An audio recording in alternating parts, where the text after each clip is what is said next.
first, we do want to talk about Sputnik. I think at least it sets us off on some good news. I understand that a latest study in Hungary, if I'm not mistaken, actually places Sputnik very high in terms of its grades on its efficacy. Could you tell us about the latest findings, sir? Yeah, thank you so much. So yes, it's great news from Hungary that Sputnik was declared as #1 in terms of efficacy against mortality from COVID at 98%. So we took the first place and other vaccines follow. And then we are after Moderna as far as efficacy against the infection at 85.7%. And Moderna is just slightly more than 1% more efficient on this. So Sputnik is sort of in the top 2 places, #1 against mortality, #2 against infection, and many other people follow. And this is also a key slide I think you are showing, which is the data we released earlier this year on the longevity of protection. And you know, mRNA vaccine, it's officially data, they are declining in efficacy, and we showed this 80% efficacy of Sputnik V 6 to 8 months after vaccination.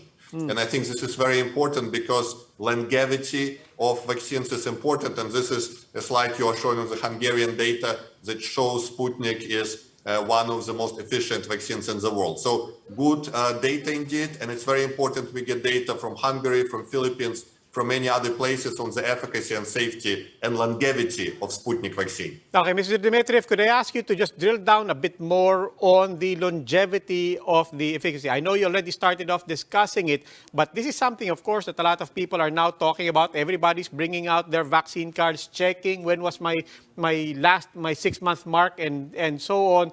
You're saying, what are you saying with regards to the efficacy? And does it still wane as well for Sputnik in particular? So thank you, and I think this is a key question, and particularly when we see explosion in cases in Europe, in places where most countries have 80% plus vaccination rates of adults. And there is a question, how can you see such an increase in cases?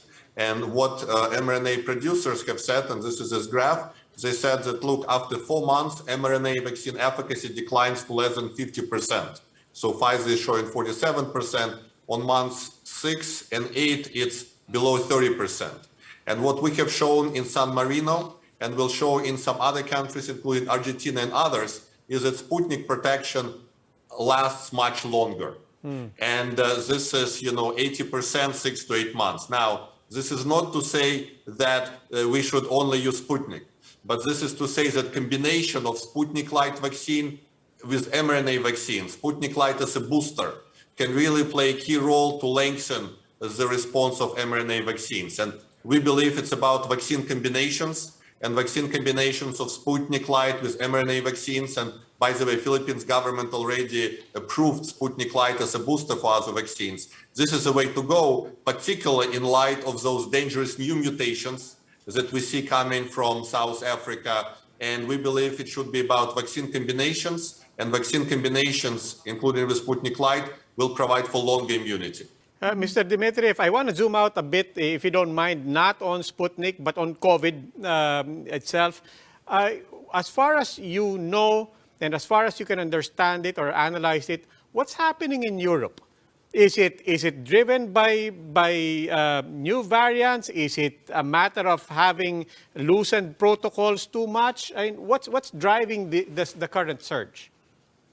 Yeah, we believe it's a combination of several factors. So one was, of course, loosening the protocols and, frankly, a little bit of overconfidence in mRNA vaccines. Because the promise of mRNA vaccines was you get 2 shots and everything is done and you have herd immunity, and I think many people relaxed too early. But a real issue we see is that 5 months after mRNA vaccines, after 40% of the population gets vaccinated with the mRNA vaccines, we see a big surge. And it happened in Singapore, it's pretty much happening in all of the European countries. And we can even predict it will be happening more in France and Italy, because they vaccinated 40% population a little bit later, and we predicted they will have a surge at the end of November, and this is what's happening. So there is a clear waning of mRNA vaccine efficacy. Now, mRNA booster shots is one way to have a solution, but we believe it's important to use booster shots of other vaccines as well. because combo of different vaccines will last longer. But there is no question that a big part of the surge in Europe is caused by the waning efficacy of mRNA vaccines 5 months after, and this is data from Israel, from the US, and this is really a serious issue that needs to be addressed.